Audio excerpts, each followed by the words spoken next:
Assalamualaikum warahmatullahi wabarakatuh. Perkenalkan, nama saya Sofia Rehana dengan NIM G00232111 dari kelompok SGD A7.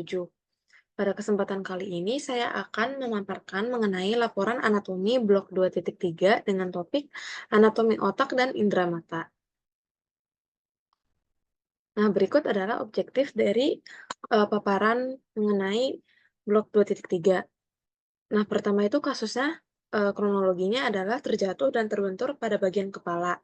Nah, lalu permasalahan yang muncul itu adalah kesulitan dalam menggerakkan anggota gerak seperti tangan dan juga wajah. Lalu juga tidak dapat merasakan nyeri dan suhu. Nah, pada objektif ini saya akan memaparkan mengenai 3 poin utama. Yang pertama itu area Brodmann, lalu ada traktus piramidalis, dan traktus ekstrapiramidalis. Nah, pertama saya akan menjelaskan, dari area Brodmann terlebih dahulu. Nah, jadi area Brodmann itu apa sih? Nah, area Brodmann ini adalah pembagian daerah pada bagian korteks otak besar yang dibedakan atas dasar sel-sel saraf penyusun jaringannya. Nah, jadi area Brodmann ini dibagi menjadi beberapa daerah. Nah, pertama ini ada area 1, 2, dan 3. Nah, area 1, 2, dan 3 ini berperan dalam korteks somatosensori primer atau gyrus postcentralis. Jika terjadi lesi pada area ini, maka akan menyebabkan agrapestesia dan astereognisa, hilangnya getaran, proprioception, dan sentuhan halus karena neuron urutan ketiga dari jalur medial lemniskal tidak dapat bersinaps di korteks cerebral. Nah, lalu selanjutnya itu ada daerah 4. Nah, daerah 4 ini namanya adalah korteks motorik primer atau nama lainnya adalah gyrus praesentralis. Nah, daerah 4 ini jika terjadi lesi maka akan menyebabkan kelumpuhan pada sisi tubuh kontralateral, termasuk kelumpuhan wajah, monoparesis, dan hemiparesis. Nah, selanjutnya adalah daerah 5. Daerah 5 ini adalah korteks asosiasi somatosensori. Jika terjadi lesi pada daerah ini, maka akan menyebabkan apraksia ideomotor, yaitu hilangnya kemampuan untuk menghasilkan gerakan yang terarah dan terampil akibat patologi otak.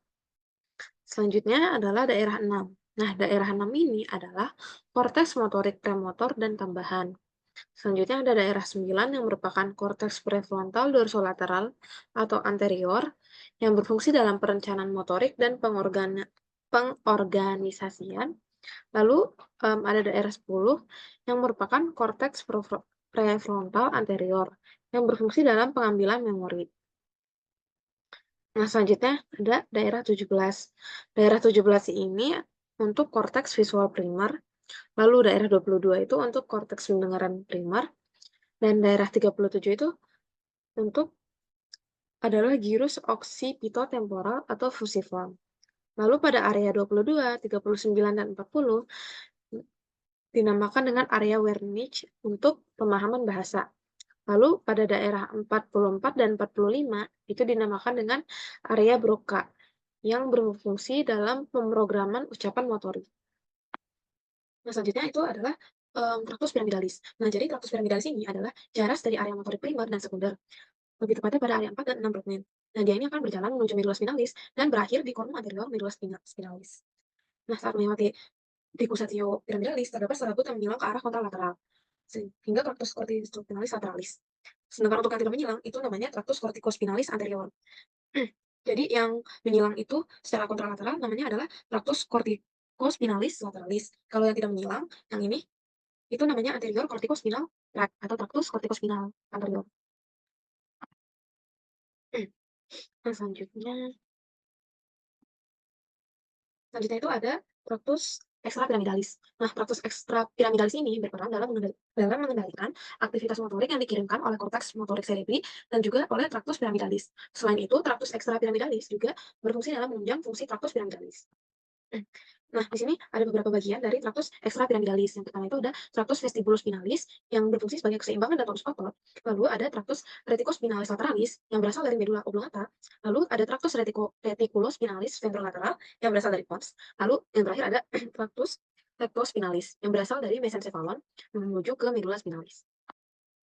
Nah, selanjutnya kita ke objektif yang kedua. Jadi kronologinya itu dan permasalahannya meliputi gangguan penglihatan setelah terkena stroke. Nah, berikut adalah inti yang akan dibahas pada bagian 2. Yang pertama itu adalah encephalon, lalu ada medula spinalis, nervus cranialis dan jalur dan apa saja yang keluar, lalu ada circulus arteriosus Willisi, dan terakhir ada jalur penglihatan ketika menerima rangsang cahaya dari media refrakta sampai dilanjutkan menuju ke retina.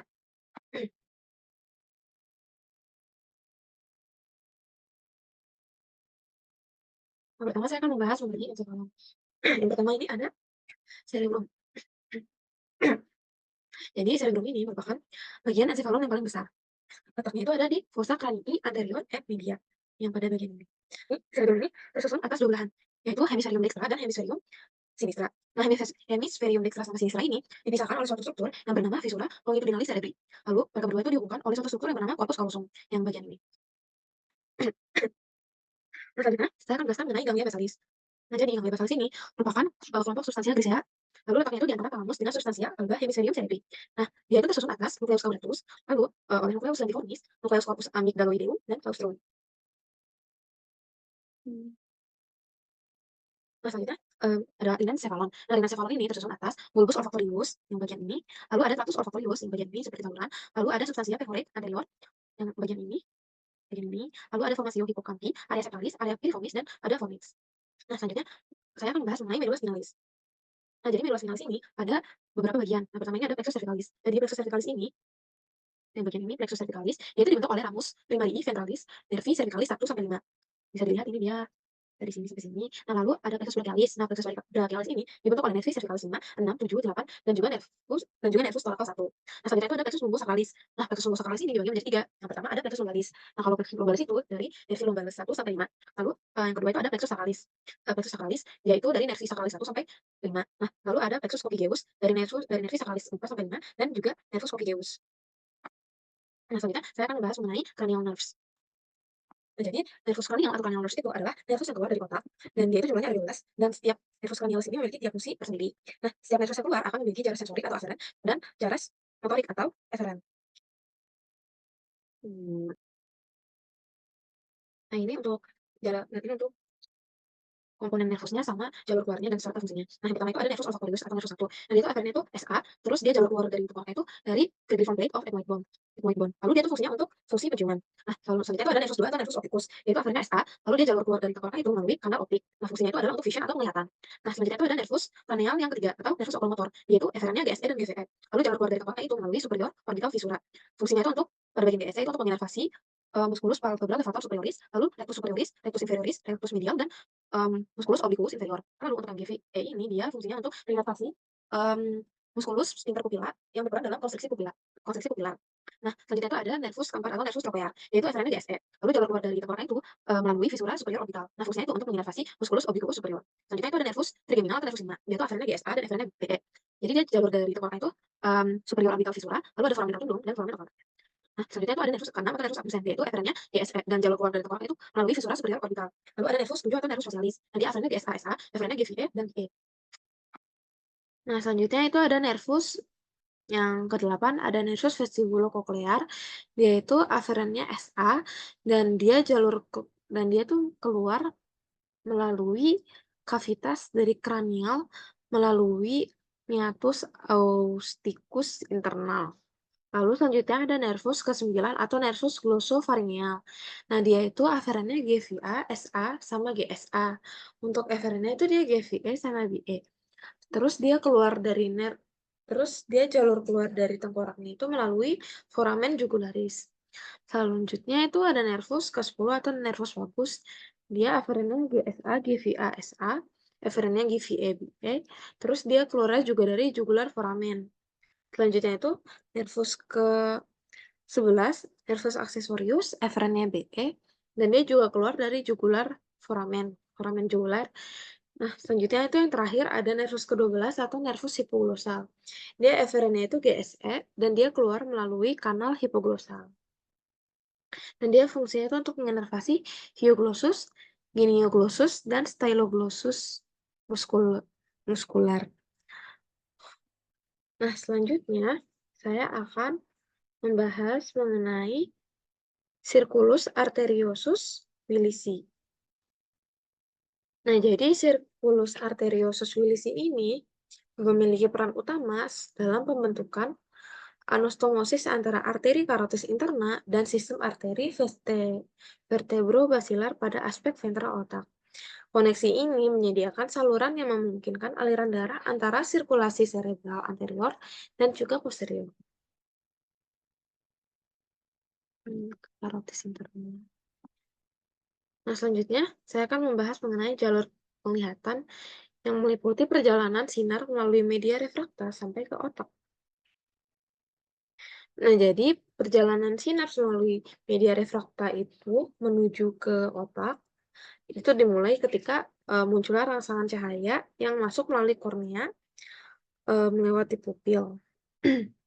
Dia itu melewati pupil, setelah itu dia itu menuju ke dia itu dibiaskan dan kemudian menuju ke lensa mata. Melewati vitreous humor, dan dia kemudian akan masuk ke fovea centralis dan diteruskan ke retina melalui nervus penglihatan. Kemudian dari retina itu bayangannya akan diteruskan sehingga selanjutnya akan diproses ke dalam otak. Dan di sini bisa dilihat, ini pertama dia akan masuk cahayanya menuju ke kornea, terus dia juga melewati pupil, lalu kemudian dibiaskan menuju ke lensa mata, lalu dia juga melewati retina pada bagian ini, kemudian dia diteruskan ke otak melalui nervus penglihatan atau syaraf mata. Nah, ini selanjutnya itu ada anatomi mata. Nah, anatomi mata ini ada di sini nervusnya itu nervus oculomotorius atau nervus 3, lalu ada nervus trochlearis, nervus 4, dan juga ada nervus abducens atau nervus 6. Nah, terus otot-otot yang berperan itu ada musculus levator palpebra superioris, lalu ada musculus rectus superioris, musculus rectus medialis, musculus rectus inferioris, lalu ada obliquus inferior, musculus rectus lateralis. Nah, selanjutnya saya akan membahas mengenai bagian ketiga yang meliputi otot mata dan bagaimana pergerakan mata, lalu perbedaan antara saraf simpatis dengan saraf parasimpatis, dan juga ada modalitas saraf kranial. Nah, pertama saya akan membahas mengenai perbedaan dari saraf simpatis dan saraf parasimpatis. Nah, jadi perbedaan dari parasimpatis dan simpatis adalah parasimpatis itu adalah kondisi ketika rest and digest. Jadi pada parasimpatis ini dia stimulasinya itu menimbulkan rangsang yang berupa pengurangan dari heart rate atau detak jantung, lalu pengurangan dari kontraksi, lalu juga ada konstriksi dari arteri koronaria. Nah, untuk sympathetic innervation itu tuh sebaliknya. Jadi dia itu bekerja secara fight or flight. Jadi stimulasi dari sistem simpatetik itu akan melakukan kerja yang sebaliknya dari inervasi parasimpatis. Dia akan meningkatkan heart rate atau detak jantung, dan juga dia akan meningkatkan force of contraction atau daya kontraksi dari jantung, sehingga akan menimbulkan reaksi yang seperti berkeringat, lalu tidak dapat berpikir untuk buang air kecil atau berkemih, lalu selanjutnya itu ada modalitas saraf kranial. Nah, modalitas saraf kranial ini yang pertama ada arah rangsangan. Berdasarkan arah rangsangannya itu dibagi menjadi dua, ada aferen dan eferen. Nah, kalau aferen ini dia itu pathway-nya itu berasal dari reseptor yang kemudian akan dilanjutkan ke pusat saraf. Nah, kalau eferen itu dia sebaliknya, dia itu menerima informasi dari pusat saraf, kemudian dia meneruskannya ke efektor atau organ target. Nah, selanjutnya itu bentuk rangsangan. Bentuk rangsangan itu dibagi menjadi dua, ada general atau umum, dan juga ada spesial atau khusus. Nah, pada general itu, dia meliputi sensasi seperti nyeri, lalu tekanan atau rabaan, dan juga suhu seperti panas atau dingin. Untuk spesial, dia itu berupa rangsangan sensorik atau motorik dari organ seperti mata dan hidung. Nah, untuk asal-muasal organ, itu juga ada somatik dan visceral.